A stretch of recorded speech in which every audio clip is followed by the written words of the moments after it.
What's up, folks? How we doing? Thanks for checking out the video. I just upgraded phones and this thing is awesome. This is the iPhone 14 Pro Max.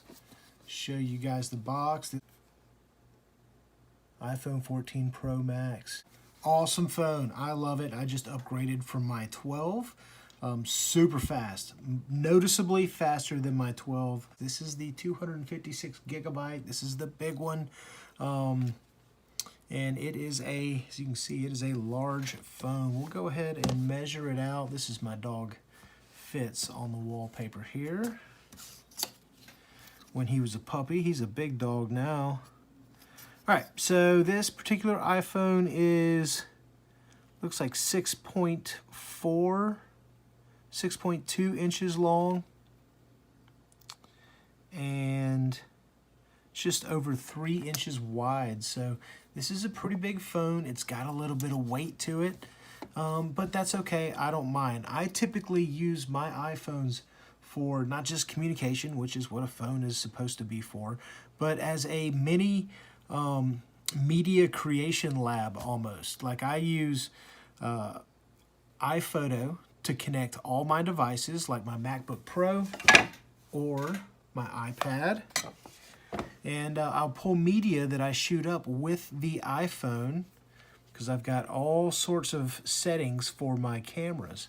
And once that media gets into iPhoto, it goes then to the cloud, and I can pull that with my MacBook Pro or my iPad, and then I can create using those platforms. So that's why I love Apple so much, and I prefer to have, you know, the higher end Apple stuff as it's coming out. The quicker and easier I can handle large media files, transfer large media files, or upload files, the better it is for me. Saves time, saves money, saves everything. So great option. If you're getting into media creation, I would definitely prefer the iPhone over the Android. Now we're just going to pop in here and I'll show you some of the creatives that I use. And I use these on a regular basis. Camera, that's your iPhotos, Adobe Express, Motion, Light Leap, Prisma, Photoshop, Adobe Illustrator, and Tiny Planet, a few other ones. Some of the ones that haven't been downloaded I haven't used in a while, but the Adobe Creative Cloud.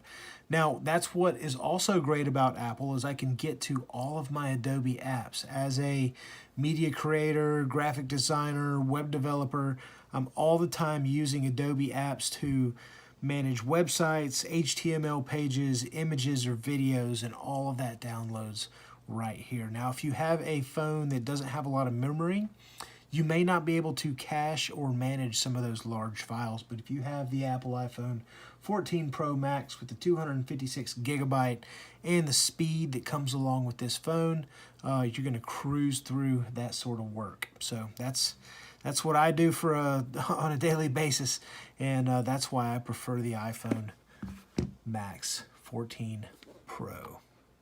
Thanks for checking out the video. Hope it's been informative. Y'all take care.